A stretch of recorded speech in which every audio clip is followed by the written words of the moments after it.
Estamos de volta com o nosso Fala Baixada. Vou conversar agora com um especialista em direito imobiliário. É o advogado Roberto Bigler. Doutor Roberto, muito obrigado pela presença aqui no nosso Fala Baixada, viu? Estou muito orgulhoso em conversar com um iguaçuano, né, da nossa terra, da nossa Baixada, e que se especializou em direito imobiliário. Porque o direito é muito diverso, né, doutor Roberto? A sua escolha pelo direito imobiliário deveu-se a quê? Primeiramente, é um prazer imenso estar aqui com você, tá? No programa Fala Baixada, da minha querida Baixada Fluminense. Estou muito honrado de estar aqui com você. Realmente, o direito é completamente vasto, né? E o ramo do direito imobiliário, ele vem ganhando uma importância muito grande, principalmente pelo crescimento populacional nos grandes centros urbanos, que é um dos temas que nós vamos conversar aqui, os condomínios. Então, hoje, há uma grande preocupação e uma especialização da comunidade jurídica no direito imobiliário. A gente vê nessa expansão imobiliária gigantesca, principalmente nos grandes centros, não nos centros metropolitanos, mas nos grandes centros das grandes cidades e das pequenas cidades também.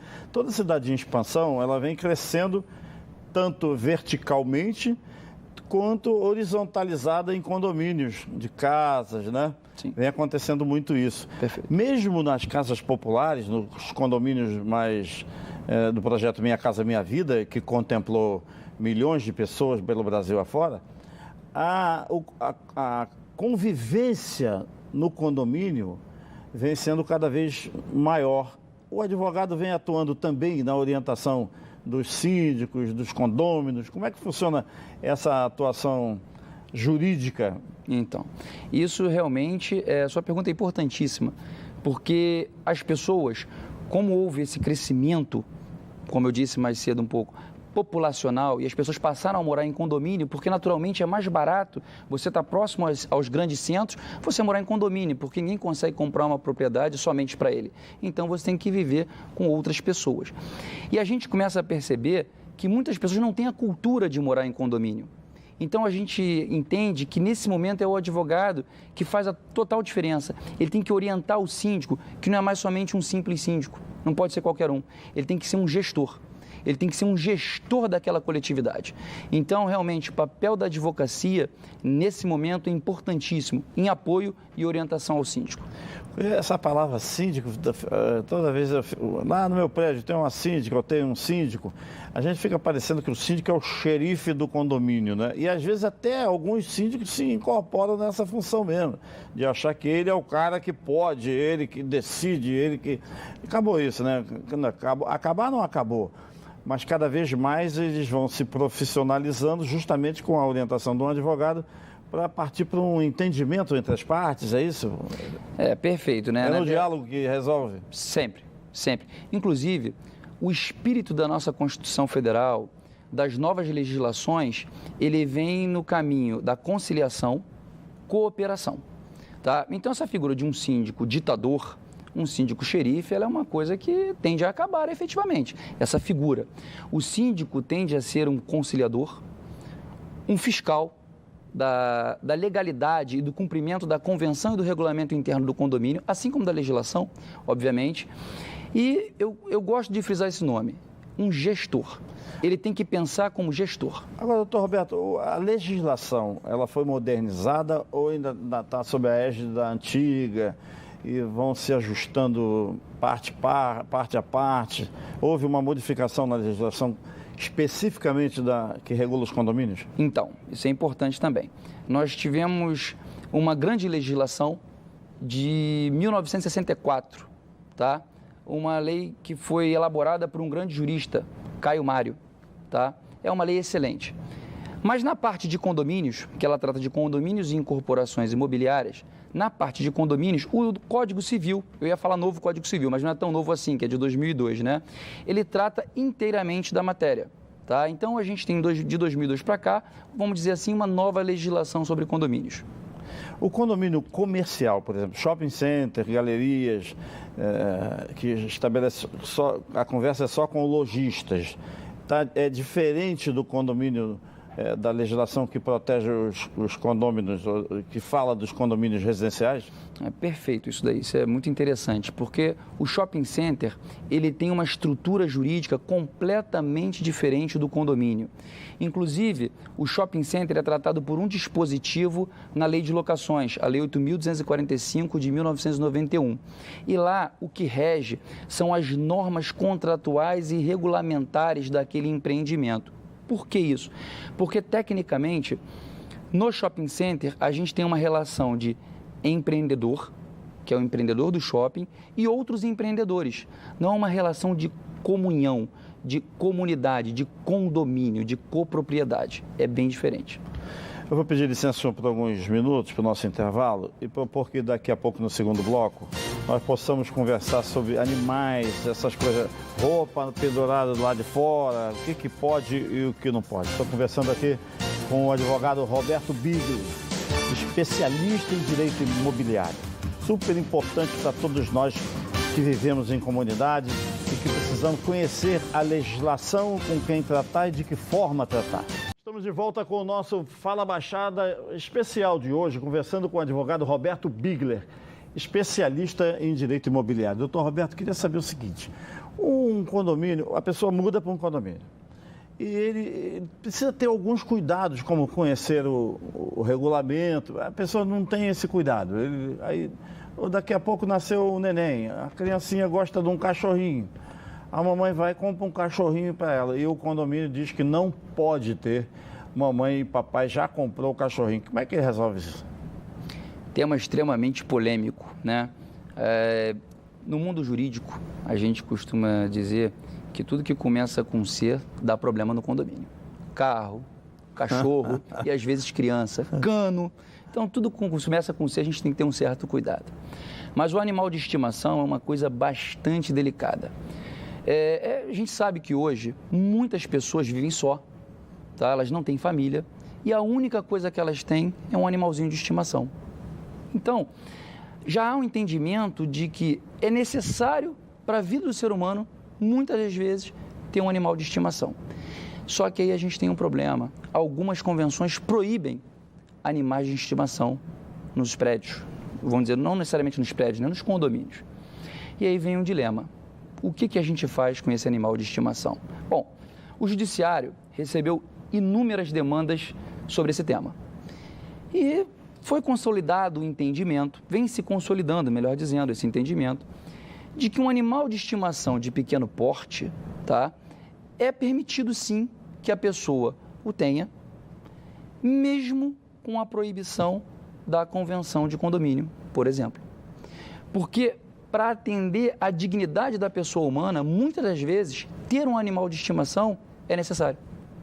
E o princípio basilar que rege todo o nosso direito é o princípio da dignidade da pessoa humana. E a gente sabe que tem pessoas hoje que têm um amor pelo seu animal de estimação maior até do que por outra pessoa. Então, existem casos em que o condômino acaba, não teve acordo com o síndico, nem com o seu vizinho, nem com ninguém, ele acaba indo ao tribunal, indo ao advogado, entrando com ação para preservar isso que ele julga ter direito, mesmo que o condomínio proíbe? Perfeitamente, perfeitamente. Cabe um adendo àquilo que eu falei. Esse animal de estimação tem que ser olhado com um certo bom senso, tá? Eu não posso imaginar que um tigre possa ser um animal de estimação. Mesmo que de pequeno porte, um tigrinho. Não pode. Então, ele tem que ser visto com uma certa cautela. Queria falar de um outro assunto que é muito polêmico nos condomínios. Existe na engenharia mais moderna construções chamadas estruturais, Alvenaria estrutural. De alvenaria estrutural. Onde o morador tem que ter muito cuidado. Eu mesmo morei num condomínio lá em Mesquita, né? Construído pela Visione, aliás, uma das melhores empresas construtoras que a gente conhece, lá do nosso Nelson Visione. Aproveitar e mandar um abraço para o Nelson. Alô, Nelson! Nelson Cohen, que é presidente da Visione. E ele construiu em algum tempo, hoje não, mas formas desse jeito. E tinha lá uma placa, ainda tem no condomínio, para você não perfurar a parede, não sei o quê. Existem condôminos que ultrapassam e dá problema? Esse tema aí foi escolhido a dedo, me parece, né? Porque é um tema importantíssimo. Sim. A gente está falando da segurança da coletividade, de todos aqueles condôminos. Essas técnicas construtivas que você muito bem frisou, elas têm como um cuidado maior, vamos falar um termo mais simples, o condômino, o adquirente daquela unidade tem que ter um cuidado maior na hora de mexer nessas paredes. E a gente vê casos de pessoas, por exemplo, que derrubam paredes desse tipo de construção, fazem buracos de ar-condicionado em local que a construtora desorienta. Tira a parede, ele quer aumentar o ambiente. Acontece. Só que é uma técnica construtiva que não permite esse tipo de alteração. Você acaba alterando a carga daquele prédio. E aquilo, sabe o que pode acontecer? Pode vir abaixo. E aí, a gente volta a falar da figura do síndico. A importância que ele tem de conhecer as obrigações legais a esse respeito. Em casos como esse, diante de uma notícia de uma obra dessa magnitude, por exemplo, cabe ao síndico fazer uma intervenção adequada, notificando o condômino, para que ele apresente a anotação de responsabilidade técnica, por exemplo, da pessoa responsável por essa obra, se ela está de acordo com as orientações da construtora e se ela estiver em desacordo em prol dessa coletividade, em segurança dessa coletividade, desses demais condôminos, cabe ao síndico ir ao judiciário para tolher uma prática ilegal dessa. Doutor, isso também cabe para qualquer tipo de construção irregular, né? Eu conheço casos em que o síndico morava na cobertura. E aí ele cismou de colocar uma piscina lá na cobertura dele. Tem que ter um estudo de carga, de tudo. Não pode sair colocando uma piscina olímpica porque o cara é síndico. Ele muitas vezes se prevalece da condição de síndico e acha que pode fazer. Então, são duas perguntas. Essa que vale para todos os condôminos. Correto.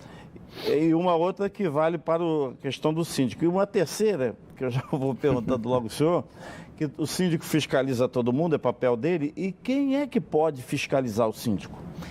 Excelente. Perfeito, perfeito. Pergunta grande, vamos tentar aqui por etapas. Tá? A primeira delas é o seguinte. Engraçado, hoje pela manhã, eu estava em Duque de Caxias, terra querida, dando uma palestra sobre esse tema. Obras no condomínio, eu falei da cobertura e eu citei o seu exemplo, Sim. Curiosamente. Vamos lá, a cobertura é um problema sério. Geralmente elas têm um espaço para piscina, né? Ela tem um espaço para piscina, de 2 a 3 metros quadrados, uma piscininha pequena, vamos supor. E aí, a construtora orienta que naquele ponto específico você pode sim construir a sua piscininha, a sua jacuzzi, seja lá o que for. Porque a construtora já sabe que ali tem uma quantidade de água, vamos dizer assim, tá? Que não vai afetar a estrutura do prédio. Mas aí vem o cidadão e quer construir a sua piscina olímpica, fora dos padrões da construtora. Isso coloca em risco todo o prédio, porque ele está colocando uma carga num local inapropriado. E nesse empreendimento que você se refere, em Mesquita, da Visione, eu conheço pessoalmente um excelente empreendimento, um belíssimo empreendimento, diga-se de passagem, muito bem gerido pelo síndico atual, tá? Lá tem sim o aviso. E tem que tomar cuidado, porque práticas nesse sentido podem levar à ruína toda essa edificação. Isso é fato. E aí, sua última pergunta, quem fiscaliza o síndico? E tem que ser fiscalizado. Tem que ser fiscalizado. Vamos lá. Geralmente, pelo Código Civil de hoje, o Código diz que o condomínio poderá ter até 3 conselheiros fiscais. Basicamente, eles fazem uma análise e fiscalizam o atuar do síndico, ok? Nas contas desse síndico e também nas ações que o síndico pratica. E, ao final de cada exercício, ou de cada mandato do síndico, melhor dizendo, tá? Ele referenda para a Assembleia de Condôminos a aprovação ou não das contas do síndico e aponta até mesmo falhas na gestão, porque são duas coisas distintas. Às vezes as contas estão ok, entretanto, a gestão não está ok. Então, nós temos o Conselho Fiscal, que hoje o Código Civil permite, que podem ser de 3, mas se a convenção estabelecer mais conselheiros, pode haver, sem problema algum, tá? E a Assembleia também. É muito importante que o condômino compareça à Assembleia, porque também é muito fácil você reclamar do síndico e você não comparecer à Assembleia, que ele compareça à Assembleia, exerça o seu direito como condômino, tá? E também o seu dever, que é de fiscalizar. Então não posso parar, o síndico está fazendo um monte de lambança, o Conselho Fiscal não tem como parar as irregularidades cometidas pelo síndico? Tem. Falar que o síndico é beberrão, gosta de fazer festa todo dia. Não tem nada. Um exemplo assim, mais simplório, né? Perfeito. Ele gosta de tomar as cachaças dele, o morador reclama, como ele reclama do morador, o morador começa a reclamar dele. Eu sou síndico. E ele mesmo não cumpre. O cara autoritário não cumpre. Sim. Tem como interromper, pode ter um impeachment do síndico? O termo não chega a ser impeachment, é o time então empichado, né? Agora é hora de falar empichado. Na verdade, o impeachment não é o caso, tá? Mas vamos falar alguma coisa parecida. Vamos falar parecido com ele. Ele pode ser destituído. Sim. Pode ser destituído, sim, tá? A legislação civil, o Código Civil... quem pode convocar a Assembleia para destituir o síndico? Perfeito. O síndico tem que ter uma certa segurança. Sim. Não pode ser qualquer um convocar uma Assembleia ali para destituir o síndico. O que a legislação inteligentemente pensou? Bom, a gente precisa de um número mínimo de condôminos que estejam insatisfeitos com a gestão daquele síndico e convocar uma Assembleia.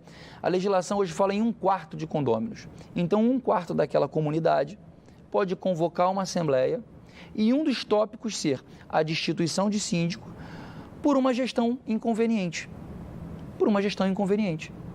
Tudo bem? Porque muitas das vezes o síndico não está praticando uma ilegalidade latente, né? Mas ela é inconveniente. Ela vai contra os interesses da comunidade, dos condomínios. Então, aquilo foge ao propósito daquele condomínio estabelecido na convenção de condomínio. Então, os condomínios podem sim convocar uma assembleia. E, pelo incrível que pareça, tá? Isso é bastante comum. Olha. Eu já capitaneei várias destituições de síndico ao longo da minha carreira. Gente, eu não falei que a entrevista era boa? Daqui a pouco a gente volta, doutor, mais uns segundinhos para o nosso intervalo. Estamos mais uma vez de volta com o nosso Fala Baixada, conversando com o advogado Roberto Bigler, especialista em direito imobiliário. Doutor Roberto, vamos continuar falando dessas confusões aí do síndico com o proprietário. Nessas palestras que o senhor dá, que o senhor viaja o Brasil inteiro falando sobre esse assunto, o que a população que está assistindo lá, tem síndicos, tem advogados também assistindo, sim, tem condôminos também assistindo, que mais suscita dúvidas por quem está assistindo às palestras que o senhor profere? Olha, é muito curioso, né? Eu acho que o tema que mais chama atenção são as obras no condomínio. Fonte total de discórdia. Por duas situações principais. O tipo das obras que estão sendo executadas, que muitas das vezes elas não agradam toda aquela coletividade, e também o custo delas.